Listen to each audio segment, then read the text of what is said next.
आपण कोण आहात मला कल्पना नाही, पण कात्यायनी देवीची कथा कथन करताना ते ऐकताना मी गुंग झाले आणि मला कळलंच नाही की कधी रात्र झाली।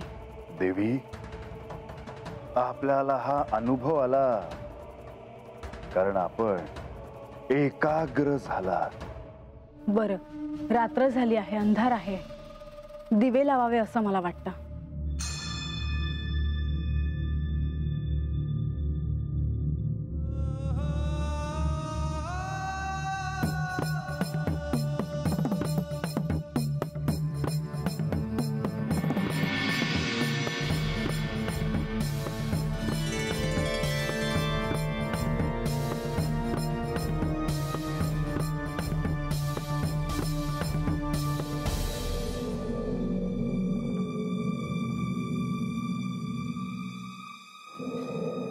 खरं तर अशा चांदण्या रात्री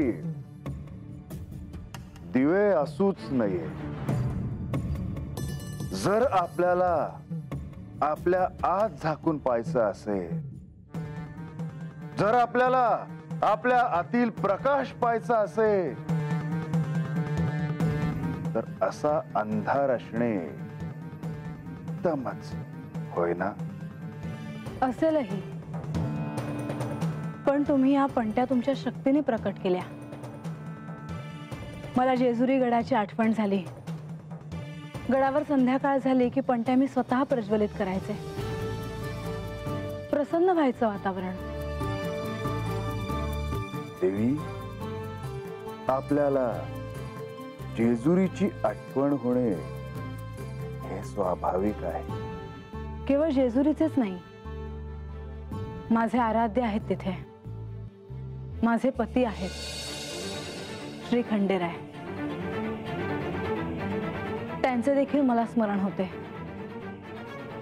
परंतु देवी, अशी वार्ता आहे की आपण श्री खंडेरायांवर रागावला आहात। लोकांना केवळ माझा क्रोध दिसतो, पण श्री खंडेरायांवर माझे किती प्रेम आहे हे मलाच ठाऊक आहे।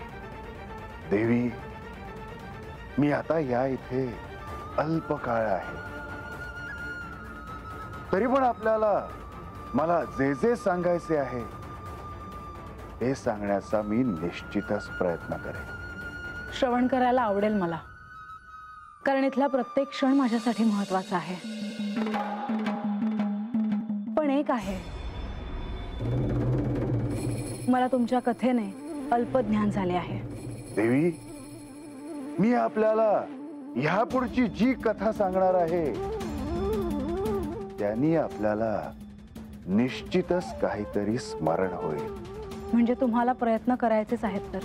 होय। कोणाची कथा आहे ही? कथा आहे स्कंद मातेची। कोणी स्कंद माता?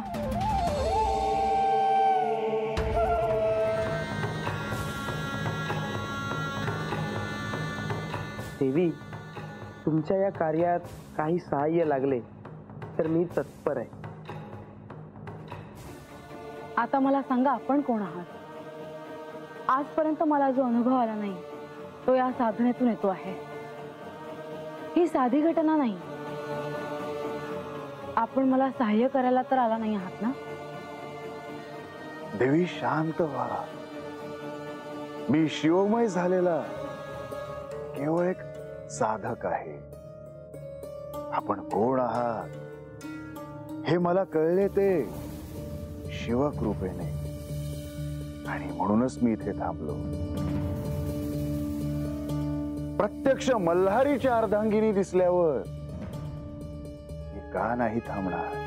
नाही, पण आपली ही खरी ओळख नाही। आपण कोणीतरी दिव्य देवता आहात। मी कोण आहे हे जर आपण शोधत बसला तर आपण ज्या कार्यासाठी इथे आला आहात ते कार्य पूर्ण कसे होणार? ते अपूर्ण नाही राहणार। परंतु देवी, आपण जेजुरीत मात्र तेच केला। आपण बानूचा द्वेष केला, तिचा स्वीकार नाही केला, आणि तोच तुमच्या साधनेत अडथळा ठरला। म्हणूनच मी इथे एकांतात आले ना. या शांततेत साधना करायची आहे मला. देवी, हा एकांत आहे हे निश्चितच, परंतु ही जी शांतता आहे, ही शांतता ह्या परिसराची आहे. ही शांतता ह्या भूमीची आहे, आपली नाही. आणि जर तुम्ही पुन्हा जेजुरीत गेलात आणि जर आपल्या आतमध्ये ही शांतता नसेल, तर देवी, आपला क्रोध मात्र निश्चितच जागृत होईल. आणि म्हणूनच ही साधना सार्थ व्हायला हवी. मी प्रयत्न करेन. प्रयत्न नाही, आपल्याला संकल्प करायला हवा.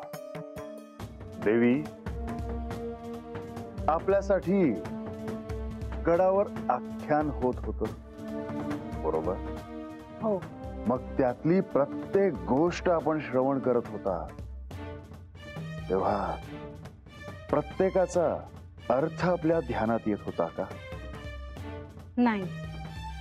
देवी, आपण तो समजून का नाही घेतला? कारण एका अर्थी ती माझी परीक्षा होती आणि ते मला समजून घ्यायचे होते. देवी, साक्षात खंडेराय आपले गुरु असताना जर आपण त्यांना त्याचा गर्भितार्थ विचारला असता, तर त्यांनी तो निश्चितच सांगितला असता. अशी कोणती गोष्ट मला कळली नाही असं आपल्याला वाटतं आहे?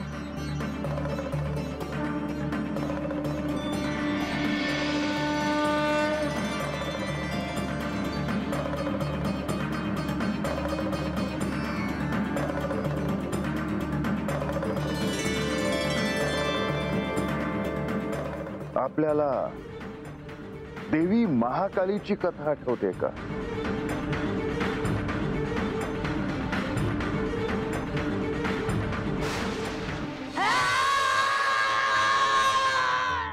हो, मला आठवत आहे.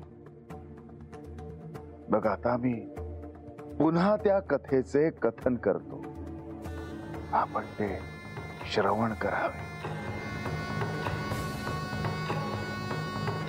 कैलासात एकदा श्री महादेव आणि श्री पार्वती हे ध्यानस्थ होते, परंतु त्यांच्या ध्यानाला एक विशिष्ट अर्थ होता. असे काय विशेष होते? पृथ्वी आणि स्वर्ग ह्या दोन्ही लोकात दारुक ह्या राक्षसाने थैमान मांडले होते. त्याला कोणाचेच भय राहिले नव्हते. आता या दारुक राक्षसाला कोण आवरणार?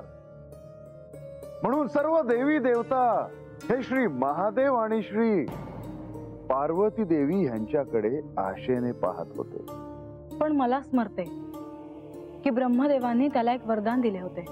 होय, खरे आहे.